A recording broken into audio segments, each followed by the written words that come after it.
बैंकों के सामने सबसे बड़ा खतरा क्या है? कि अभी इनकी निजीकरण जो है ये सबसे बड़ा खतरा है। ये सिर्फ बैंक कर्मचारियों के लिए नहीं और खास करके जो करोड़ों जो ग्राहक है इनके अमानत की सुरक्षा। ये एक तो कोऑपरेटिव बैंक को सरकार ने कॉर्पोरेटाइज करने की कोशिश कर रहे हैं और क्षेत्रीय ग्रामीण बैंकों को भी निजीकरण करने की प्रयास। जिस तरीके से बैंकों को लेकर सरकार की जो रवैया अगर ये रहता है तो आने वाले 10 सालों के बाद क्या आपको दिख रहा है बैंकों का? ये सरकार जो है ये चंद पूंजीपतियों के लिए अपनी आर्थिक नीति लागू कर रहे हैं। ये सरकार की एक ही नीति है, बांटो और राज करो। सबको बांट दो, धर्म के नाम पे, मजहब के नाम पे, संप्रदाय के नाम पे।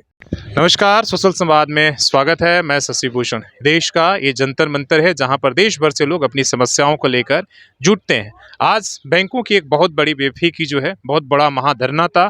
देश भर के जो बैंकर्स यहाँ पर जुटे थे और हमारे साथ जो बेफी के जनरल सेक्रेटरी हैं, महासचिव हैं, वो हैं।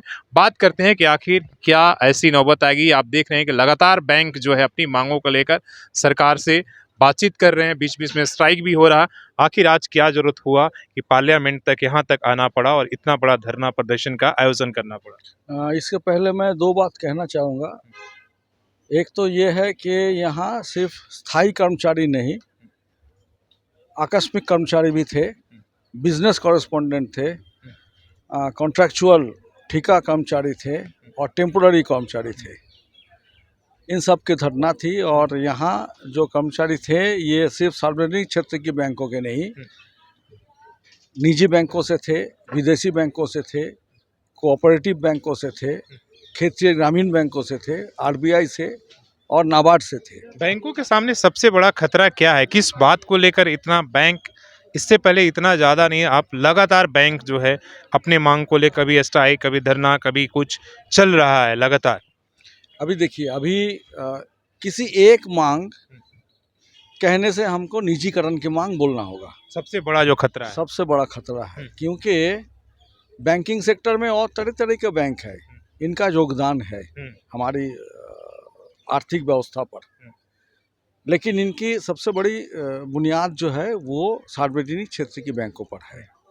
इनकी निजीकरण जो है ये सबसे बड़ा खतरा है। ये सिर्फ बैंक कर्मचारियों के लिए नहीं, ये एक आम लोगों को सोच है कि ये सिर्फ अपने नौकरी के लिए लड़ते हैं। ऐसी बात नहीं है।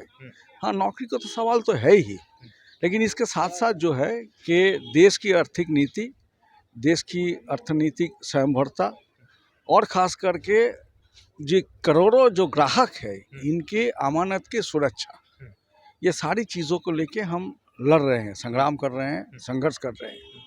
इनके साथ साथ जो समस्याएं आ चुकी है कि इन बैंकों को चलाने के लिए जितने कर्मचारी अधिकारी होना चाहिए आज उतना कर्मचारी अधिकारी है नहीं।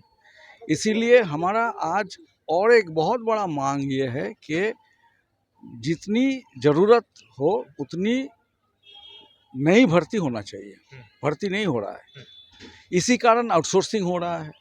आउटसोर्सिंग के मतलब जो है, जो ग्राहकों की जो अपनी जो डिटेल्स है, जमा पूंजी जो है, जमा पूंजी की सिर्फ बात नहीं है, इनकी जो डिटेल्स है ये भी बाहर चला जा रहा है। खतरा यही है। और दूसरी बात ये है कि आकस्मिक कर्मचारियों को भी लिया जा रहा है। चंद 100, 200, 150 रुपया दे के 10 घंटा 12 घंटा काम कराया जा रहा है। बिजनेस कॉरेस्पॉन्डेंट अभी गांव-गांव में काम करता है। अब जितने कर्मचारी है उससे ज़्यादा बिजनेस कॉरेस्पॉन्डेंट आ गया है बैंक में। इनका भी शोषण जो है, शोषण की कोई सीमा नहीं है। कुछ पैसे दिया जाता है लेकिन हर काम कराया जाता है। इनको भी हम चाहते हैं कि बैंक में लिया जाए। और बैंकिंग क्षेत्र तो सिर्फ सार्वजनिक क्षेत्र के लिए बैंक नहीं है। आज कोऑपरेटिव बैंक जो है, जो क्षेत्रीय ग्रामीण बैंक है, जो खास करके गरीब मध्यम वर्गीय लोग और गांव के लोगों को सेवा देते आए हैं, ये एक तो कोऑपरेटिव बैंक को सरकार ने कॉर्पोरेटाइज करने की कोशिश कर रहे हैं, कॉर्पोरेट के हाथ में देना चाहते हैं और क्षेत्रीय ग्रामीण बैंकों को भी निजीकरण करने की प्रयास उन्होंने कर चुके हैं। इसीलिए गांव के लोगों को जो सेवा मिलता है, कम पैसे से जो सेवा मिलता है, लो कॉस्ट बैंकिंग, अगर सार्वजनिक क्षेत्र की बैंक नहीं रहेंगे, कोऑपरेटिव बैंक नहीं रहेंगे, क्षेत्रीय ग्रामीण बैंक नहीं रहेंगे, तो गांव के गरीब जनताओं को कम पैसे से यह सुविधा नहीं। अगर ये हालात जो वर्तमान हालात है, जिस तरीके से बैंकों को लेकर सरकार की जो रवैया अगर ये रहता है तो आने वाले 10 सालों के बाद क्या आपको दिख रहा है बैंकों का? क्या उस रूप से काम कर पाएंगे या क्या कुछ हो जाएगा, नहीं, ये या तो लोगों का भरोसा इसी तरीके ये से? तो सिर्फ बैंक की बात है नहीं। ये सरकार जो है ये चंद पूंजीपतियों के लिए अपनी आर्थिक नीति लागू कर रहे हैं। सारे जो सार्वजनिक क्षेत्र है इनको गैर सरकारीकरण के लिए तुले हुए हैं, जो हमारी देश के लिए हित के लिए नहीं है। अभी तक जो अदानी कांड हुआ है आपने देखे हैं कि इनमें बैंक की LIC से हजारों करोड़ रुपया चला गया पानी में। ये किसका पैसा है? ये तो ना SBI चेयरमैन का पैसा है, ना LIC का चेयरमैन का पैसा है। ये किसका तो पैसा है? देश की पैसा है ना। देश का पैसा बर्बाद हो रहा है। यही हम कह रहे हैं कि जब तक सरकारी प्रतिष्ठान रहेंगे, सार्वजनिक क्षेत्र रहेंगे, तब तक देश की जो संपत्ति है वो देश की जनता के लिए है, देश की जनता की रहेगी। कोई संपत्ति सरकार की नहीं है। सार्वजनिक क्षेत्र किसी सरकार की संपत्ति है नहीं, ये हमारी देश की जनता की संपत्ति है। तो जो सार्वजनिक क्षेत्र को निजीकरण करने की जो कोशिश सरकार कर रहे हैं, ये सख्त गलत काम है। इसका विरोध में ही हमारी ये धरना, ये लड़ाई है। अब आप देख रहे होंगे एक ऐसा ट्रेंड हो गया, जैसे आप लड़ रहे हैं या कोई भी खिलाफ सरकार की बोल, एक अलग तरीके का व्याख्या आ जाता है, बात होने लगती है भाई कि देश के जो है ये राष्ट्रवाद के खिलाफ है, ये के खिलाफ है। दूसरी तरफ लोगों का आप देखिए कि महंगाई और जिस तरीके की आप बात कर रहे हैं वो कितना मुश्किल होते जा रहा है। आखिर क्यों नहीं उस बात को, जो बात आप समझाना चाहते हैं, जो बात बाकी विपक्ष समझाना चाहती, उस बात को आम लोग एड्रेस क्यों नहीं कर पा रहे? नहीं, आम लोग को तो बहकाया जा रहा है ना। ये सरकार की एक ही नीति है, बांटो और राज करो। सबको बांट दो, धर्म के नाम पे, मजहब के नाम पे, संप्रदाय के नाम पे इंसान को बांट दो।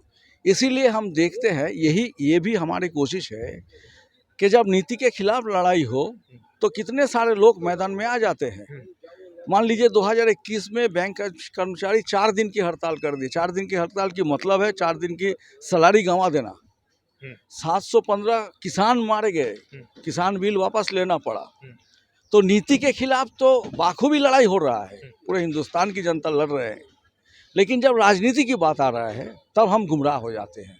राजनीति में उसको खोल दिया जा रहा है। यही बात यह है कि ये सरकार के खिलाफ आम आदमियों को गुमराह किया जा रहा है, इसलिए धरना कर रहे हैं, गुमराह किया जा रहा है।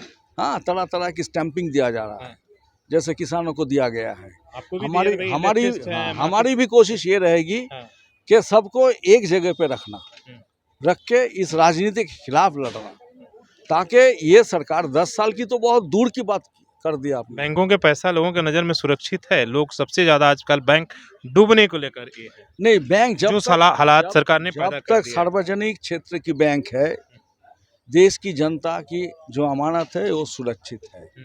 क्योंकि सार्वजनिक क्षेत्र की बैंक रहने की जो सुविधा है ये सिर्फ सार्वजनिक क्षेत्र के बैंकों की नहीं, निजी बैंकों को भी है।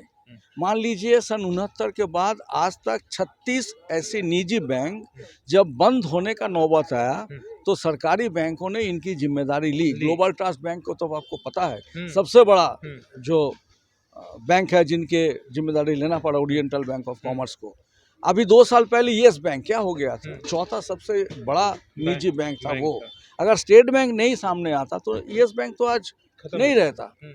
तो सार्वजनिक क्षेत्र की बैंक रहने के लिए ही देश की जनता की जो अमानत है सुरक्षित है। ये देश की जनता को, हमारी ये कोशिश भी है देश की जनता को जागरूक करना।